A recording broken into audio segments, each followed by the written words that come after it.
ராகவேந்திர சுவாமிகளை, அதாவது வெங்கடநாதரை அவருடைய குருநாதர் சந்நியாசத்திற்கு அழைக்கிறார்.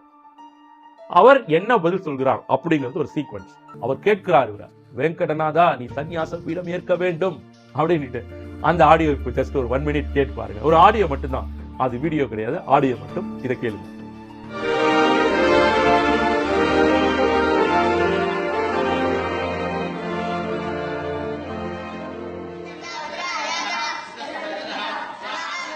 ஆச்சாரியாருக்கு நமஸ்காரம். குருநாதர் உம்மை கையோடு அழைத்து வர சொன்னார்.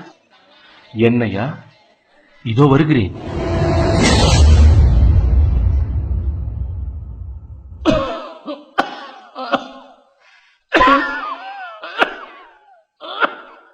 குருகளே,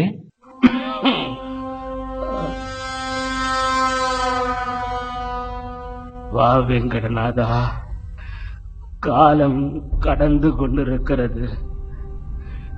என்னையும் வயோதிகம் வாட்டுகிறது. ஸ்ரீமடத்தின் பூஜா கிரமங்களை இதுவரை இனி பிசகாமல் செய்து கொண்டிருக்கிறேன் என்ற மகிழ்ச்சி என் மனதில் நிறைந்திருக்கிறது வெங்கடநாதா. குருகளே, அதுதான் அனைவரும் அறிந்த ஒன்றாயிற்றே. அதுதான் வெங்கடநாதா. அதற்கு பங்கம் வந்து விடுமோ என்று நான் அஞ்சுகிறேன். நம் ஆதிகுரு ஸ்ரீமன் மத்துவாச்சாரால் ஏற்றப்பட்ட அந்த ஜோதி தொடர்ந்து ஒளி வீச வேண்டும் இல்லையா? இல்லை, எனக்கு விளங்கவில்லை குருதேவா. சொல்லு, உனக்கு விளங்க வைக்கிறேன். இனி இந்த ஸ்ரீமடத்தின் பூஜா கிரமங்கள் செவ்வனே நடைபெற வேண்டும் என்றால், இந்நாட்டு மக்கள் அனைவரும் அரியின் அனுகிரகம் கிடைக்க வேண்டும் என்றால், லோகக்ஷேமத்திற்காக நீ சந்நியாச பீடம் ஏற்க வேண்டும்.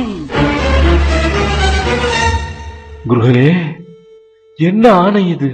அருகதையற்ற எனக்கு இந்த ஸ்ரீமடத்தை அலங்கரிக்கும் தலைமை பீடமா? அளவிட முடியா அற்புதங்களையும் அதிசயங்களையும் நிகழ்த்தி எண்ணிலடங்கா பூஜா கிரமங்களை அரங்கேற்றிய மகா தவஸ்விகள் அமர்ந்த ஆசனம் இது. நீங்கள் எல்லாம் எங்கே? விதியின் வசத்தால் பஞ்சத்தில் சிக்கி குடும்பத்தை காப்பாற்ற வந்த நான் எங்கே சுவாமி?